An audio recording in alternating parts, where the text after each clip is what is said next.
Hello everyone, मी मंगल सिंगळे. आपल्याला इथे physics मध्ये रिलेटिव्ह मोशन जो काही कन्सेप्ट आहे तो घेणार आहे. रिलेटिव्ह मोशन म्हणल्याच्या नंतर जो काही ऑब्जेक्ट आहे की आपल्याला समजा जे काही ए आणि बी बॉडीज आहेत तर त्या एकमेकांपासून जर का दूर जात असतील किंवा फ्रेम ऑफ रेफरन्स म्हणतो आपण, एखादा झाड आहे आणि बसमध्ये बसलेला आहे आपण आणि त्या झाडाकडे पाहतो, म्हणजे तो आपण ऑब्झर्वर आहे आणि झाड काय आहे ते रेस्टला पोझिशनला आहे. तर आपण त्या झाडाच्या रिस्पेक्ट मध्ये आपण मुवमेंट करतोय, म्हणजेच काय, आपली जी व्हेलॉसिटी आहे with respect to that tree that is equal to, suppose करा की तिथे भेटेल आपल्याला व्ही ऑफ ए बी जी असणार आहे तर V of A minus V of B, म्हणजे पोझिशन मध्ये जो काही चेंज होऊ राहिला तर तो आपल्याला या ठिकाणी रिलेट करत असतो आपण, म्हणून त्याला रिलेटिव्ह मोशन असं म्हणत असतो. जसं की या ठिकाणी दुसरा जो काही एक्झाम्पल आहे, V of B A is equal to V of B minus V of A. ठीक आहे, तर या म्हणजे velocity of b with respect to velocity of a is equal to v of b minus v of a असं म्हणणार. आता इथे जे काही इक्वेशन दिलेलं आहे आपल्याला ते इक्वेशन रिलेटिव्ह मोशनचं आहे आणि त्याला आपल्याला सॉल्व्ह करायचं आहे. Two trains of each 50 metres long, म्हणजे किती दिलेले आहे, दोन ट्रेन्स दिलेले आहे आणि त्या किती लांबीचे आहे तर 50 मीटर एवढ्या लांबीचे आहे, are travelling in opposite directions with a velocity of 10 meter per seconds and 15 meter per seconds respectively. म्हणजे या ठिकाणी आपण दोन ट्रेन्स घेतलेले आहे, एकीचा ट्रेनचं नाव आहे ए आणि दुसरी जी ट्रेन्स आहेत ती आहे बी. ह्या दोन्ही ट्रेन्स ज्या आहेत तर ऑपोजिट डायरेक्शनने ट्रॅव्हल करतात. सपोज करा की ही एक ट्रेन इथंच आहे बी. ठीक आहे, इथे जी बी ट्रेन आहे या साईडला जात आहे आणि ए ट्रेन जी आहे ते या साईडला जात आहे.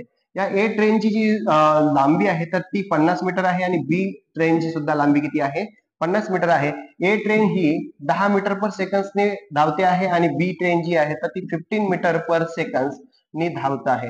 तर त्यामध्ये त्या एकूण क्रॉस करण्यासाठी त्याला किती वेळ लागेल, म्हणजे क्रॉसिंग टाइम त्या ठिकाणी आपल्याला किती लागेल, म्हणजे समजा इकडून इकडे असं येत आहे समजा, तर जो त्याचं पूर्ण डिस्टन्स जे कव्हर करणार आहे किती लांबीचे आहेत, डिस्टन्स आहे तर त्या 50 प्लस 50 एवढं अंतर पार करणार, म्हणजे 100 मीटर एवढं पार करणार आहे. आणि त्यांची जी व्हेलॉसिटी आहे म्हणजे रिलेटिव्ह व्हेलॉसिटी जी आहे ए रिस्पेक्ट टू बी तर ती भेटेल तुम्हाला V of A minus of V of B. आणि इथे व्हेलॉसिटी जी आहे बी ची ती अपोजिट डायरेक्शन असल्या कारणाने आपल्याला ती मायनस घ्यावं लागेल, तर म्हणजे V of A B is equal to इथे भेटेल तुम्हाला 10 मायनस ऑफ मायनस 15, तर ती भेटते आपल्याला V of A B is equal to 25 metre per second. आणि आपल्याला त्यांनी विचारलेलं आहे की त्या दोन्ही ट्रेन्स एकमेकांना केव्हा क्रॉस करतील, म्हणजे आपल्याला टी इज इक्वल टू जे काही डिस्टन्स दिला असेल डिस्टन्स ओव्हर दी व्हेलॉसिटी. ठीक आहे, म्हणजे टी बरोबर डिस्टन्स किती पार करणार आहे दोन्ही ट्रेन एकमेकांना क्रॉस करण्यासाठी, तर 100 आहे आणि व्हेलॉसिटी किती आहे तर 25 आहे. 25 4 जा इथे किती मिळेल 4 सेकंड, म्हणजे त्याला लागलेला वेळ किती असेल 4 सेकंड लागेल दोन्ही ट्रेन एकमेकांना क्रॉस करण्यासाठी. ठीक आहे, याच पद्धतीचा दुसरा एक्झाम्पल आपल्याला पाहायला भेटते. A 120 metre long trains moving in a direction with a speed of 20 metre per second, म्हणजे काय आहे, दोन ट्रेन्स आहेत तर त्यामधली ए ट्रेन जी आहे ती 120 लांबीची आहे.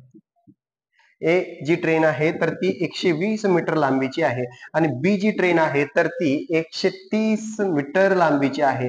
टोटल जी लांबी आहे त्या ट्रेनची तर ती आहे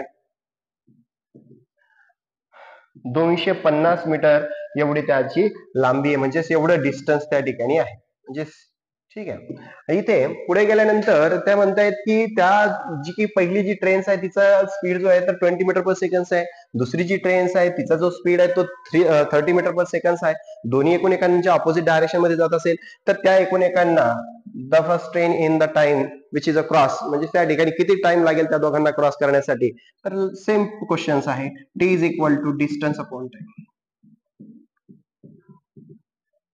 टी इज इक्वल टू इथे भेटतंय तुम्हाला डिस्टन्स जे आहे तर ते होतंय 250 मीटर आणि जी व्हेलॉसिटी आहे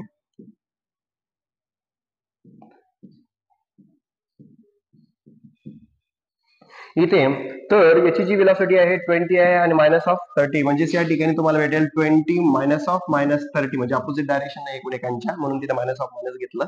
इथं टी बरोबर भेटते तुम्हाला 250 250